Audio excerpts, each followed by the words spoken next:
ఈ వీడియోలో నేను చెప్పదలుచుకున్న టాపిక్ ఈ క్రానిక్ ప్రోస్టేటైటిస్ లేదా క్రానిక్ ఎపిడైడిమో ఆర్కైటిస్ లాంటి ఇన్ఫెక్షన్స్ రావడానికి గల ముఖ్య కారణాలు ఏమిటి అనంటే, ఎవరిలో అయితే సెక్షువల్గా మల్టిపుల్ సెక్షువల్ పార్ట్నర్స్తో ఒకళ్ళ కన్నా ఎక్కువ మంది సెక్షువల్ పార్ట్నర్స్తో ప్రొటెక్షన్ లేకుండా సెక్స్లో కలుస్తారో అటువంటి మగవాళ్ళలో ఈ క్రానిక్ ఎపిడైడిమో ఆర్కైటిస్ లేదా క్రానిక్ ప్రోస్టైటిస్ అంటే ప్రోస్టేట్ ఇన్ఫెక్షన్ కానివ్వండి లేదా బిర్జాల్లో ఇన్ఫెక్షన్స్ కానీ రావడానికి చాలా ఎక్కువ అవకాశం ఉంటుంది.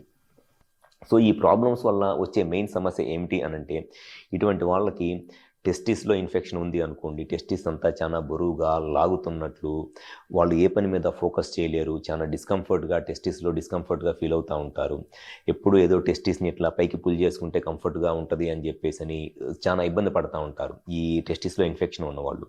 అలా కాకుండా ప్రోస్టేట్లో ఇన్ఫెక్షన్ ఉన్నప్పుడు ఏమైంది అనంటే, అటువంటి పేషెంట్స్లో ప్రోస్టేట్లో ఇన్ఫెక్షన్ ఉన్నప్పుడు రిపీటెడ్గా యూరినరీ ఇన్ఫెక్షన్స్ వస్తాయి. అంటే పాస్ పోసుకున్న ప్రతిసారి ఏదో యూరిన్ మిగిలిపోయినట్టు ఉండటము, మళ్ళీ ఇమీడియట్గా పాస్కి వెళ్ళాలనిపించటము, కంఫర్టబుల్గా కూర్చోలేరు. కూర్చున్నప్పుడల్లా ఆ టెస్టిస్ కింద ప్రోస్టేట్ రీజన్లో పెరినియల్ రీజన్ అంటారు, ఆ పెరినియల్ రీజన్లో డిస్కంఫర్ట్ లాగా ఉండి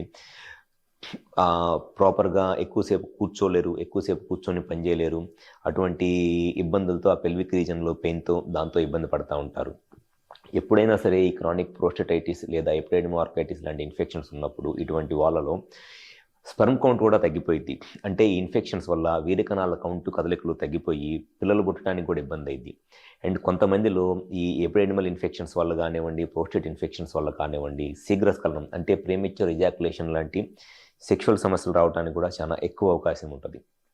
సో ఎవరైతే ఈ ప్రోస్టేట్లో కానివ్వండి లేకపోతే టెస్టిస్లో ఇన్ఫెక్షన్తో బాధపడుతున్నారో ఫస్ట్ మీకు దానికి కారణం ఏమిటి ఫస్ట్ క్లియర్గా తెలుసుకొని ప్రాపర్గా ట్రీట్మెంట్ చేయించుకుంటే చాలాసార్లు ఈ క్రానిక్ ఎపిడైడిమో ఆర్కైటిస్ కానీ ప్రోస్టైటిస్ లాంటి ఇన్ఫెక్షన్స్ నుంచి బయటపడిపోవచ్చు.